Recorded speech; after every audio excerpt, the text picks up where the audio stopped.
Est-ce que quelquefois tu as peur de ne pas être compris quand tu parles en français?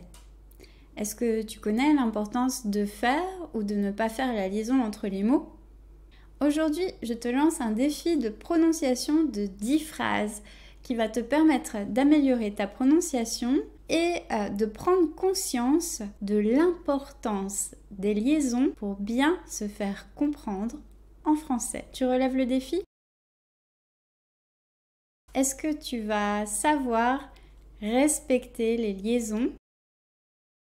En français, c'est quand on prononce la consonne finale d'un mot placé devant un autre mot qui commence par une voyelle ou un H muet. Tu vois, par exemple, quand je dis « ses amis », je lis le S de « c'est » avec le A du mot « ami ». Il se produit la même chose quand tu dis « dans un an ». Dans ce cas, j'ai prononcé deux liaisons. La première liaison entre la préposition « dans » et « un » et la seconde entre le mot « un » et « en ». J'ai dit « dans un an ». Il existe trois types de liaisons. Les liaisons obligatoires, ce sont les liaisons qu'il faut absolument faire pour prononcer convenablement le français. Les liaisons facultatives, ce sont les liaisons que l'on peut éventuellement prononcer. Et les liaisons interdites, qu'il ne faut absolument pas faire. On va revoir toutes ces liaisons pendant le challenge. Comment va-t-on faire ce challenge? C'est un challenge de prononciation de 10 phrases. Je vais tout d'abord te laisser 7 secondes pour lire et prononcer chaque phrase à voix haute. Cela va te permettre de te familiariser avec le contexte et tu vas aussi pouvoir te rendre compte si tu fais naturellement les liaisons ou pas. Cela va dépendre de ton niveau de français et du temps que tu as passé à écouter parler en français. Si tu n'arrives pas à bien prononcer les liaisons au début, surtout ne t'inquiète pas, car plus on va avancer dans le challenge et plus tu vas améliorer ta prononciation. Parce qu'après les 7 secondes, moi, je lirai la phrase. Je t'indiquerai les liaisons et je ferai une courte explication. Je répète, il y a 10 phrases. Essaye de compter tes points pour me dire ta note à la fin de la vidéo.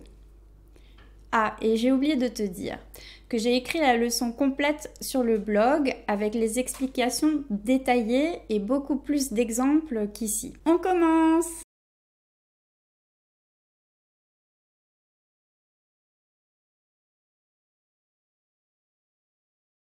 Les élèves ont étudié hier. Je fais la liaison entre les et élèves, les élèves. La liaison est obligatoire entre les articles, les possessifs ou les nombres et le nom. On dira donc mes élèves, quelques élèves, deux élèves. À noter que le S de les donne le son Z pour la liaison, hein, et c'est toujours comme ça.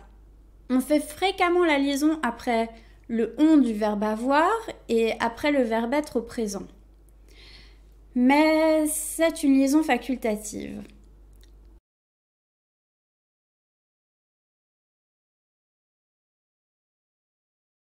Phrase numéro 2. C'est un ami intéressant.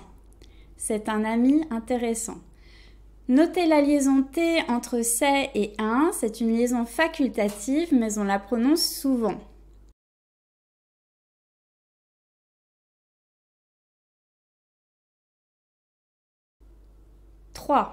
Il a un appartement agréable. Il a un appartement agréable. Ici, on fait la liaison entre un et appartement et entre il et a. Il a.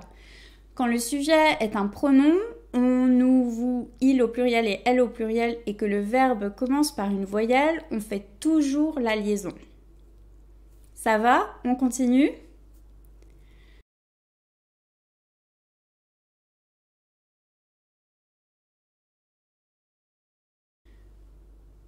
Nous avons mangé ensemble. Ici, on fait la liaison z entre nous et avons.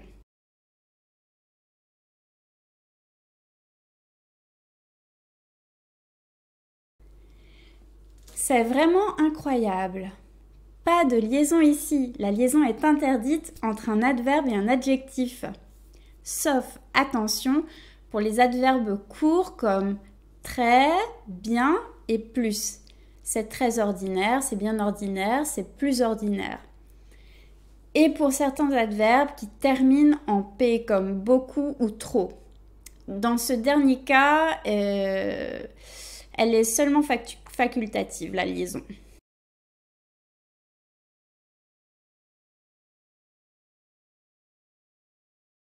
Comment est-ce que tu es venu? Après comment, la liaison est interdite, sauf pour un cas concret. Comment allez-vous? Ici, si on fait la liaison.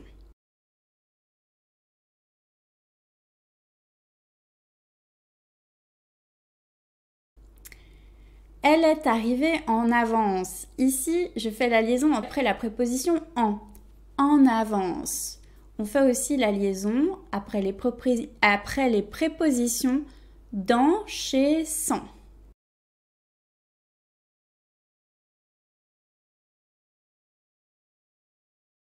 On a entendu un bruit étrange chez eux.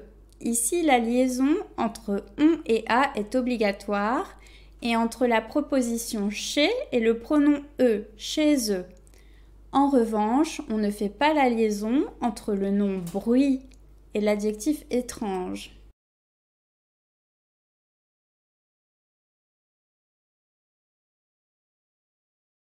Vous avez vraiment aimé le film.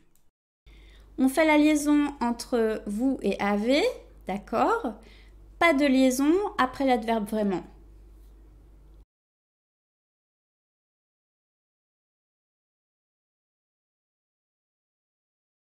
Cette maison est dans un quartier très animé. On fait la liaison après la préposition dans et après l'adverbe très, parce que c'est un adverbe court. Pas de liaison néanmoins après le mot maison. Alors, dis-moi, tu as obtenu combien de points?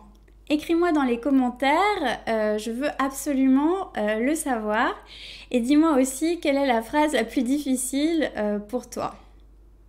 J'espère avoir pu t'aider avec la prononciation dans cette vidéo. Et si tu l'as aimé, n'oublie pas de donner un petit pouce et de t'abonner à la chaîne.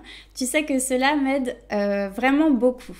En attendant de te lire dans les commentaires, moi je te dis à très bientôt dans une prochaine vidéo. Ciao ciao!